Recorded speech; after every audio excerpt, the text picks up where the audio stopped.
রুটি, লুচি, পরোটা এইসবের সাথে আমার এইরকম আলুর তরকারি খুব পছন্দের। এটা খেতেও যেমন ভালো লাগে আর বানানোও সেরকম ইজি। তার জন্যই প্রথমেই আমি এখানে আলু নিয়ে নিয়েছি, আলুগুলোকে ভালো করে ছাড়িয়ে নিয়েছি, নিয়ে আমি চৌকো চৌকো করে কেটে নিয়েছি, কেটে নিয়ে আমি পরিষ্কার করে ধুয়ে নিয়েছি। তারপরে আমি কিছুটা মটরশুঁটি নিয়েছি। তারপর আমি আলুটাকে আর মটরশুঁটিটাকে আলাদা আলাদাভাবে একটু জল দিয়ে ভাপিয়ে নিলাম, গরম জল দিয়ে আমি কিছুক্ষণ ফুটিয়ে নিলাম গরম জলের মধ্যে।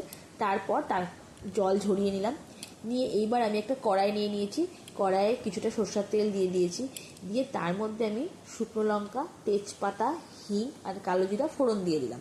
ফোড়নটা যখন পুড়ে গেল তার মধ্যে তখন আমি দিয়ে দিলাম আলু, একটু হলুদ আর একটু লবণ দিয়ে ভালো করে নাড়াচাড়া করলাম। দিয়ে একটু আলুটা যখন একটু ভাজা ভাজা হয়ে গেল, আপনারা দেখলে বুঝতেই পারবেন, তখন তার মধ্যে আমি দিয়ে দিলাম গ্রেট করে রাখা টমেটো, দিয়ে দু একবার নাড়াচাড়া করে তার মধ্যে আমি দিয়ে দিলাম লাল লঙ্কার গুঁড়ো, কয়েকটা কাঁচা লঙ্কা আর ভাপানো মটরশুঁটিটা দিয়ে দেবো। দিয়ে আমি তরকারিটাকে ভালো করে কষাবো, বেশ ভালো করে নেড়ে নেড়ে আমি ভালো করে কষাবো। কষিয়ে যখন কষানো হয়ে যাবে তখন আমি তার মধ্যে দিয়ে দেবো গরম জল। আমি এখানে ফুটন্ত জল ব্যবহার করেছি, আপনারা ইচ্ছা করলে ঠান্ডা জলও দিতে পারেন।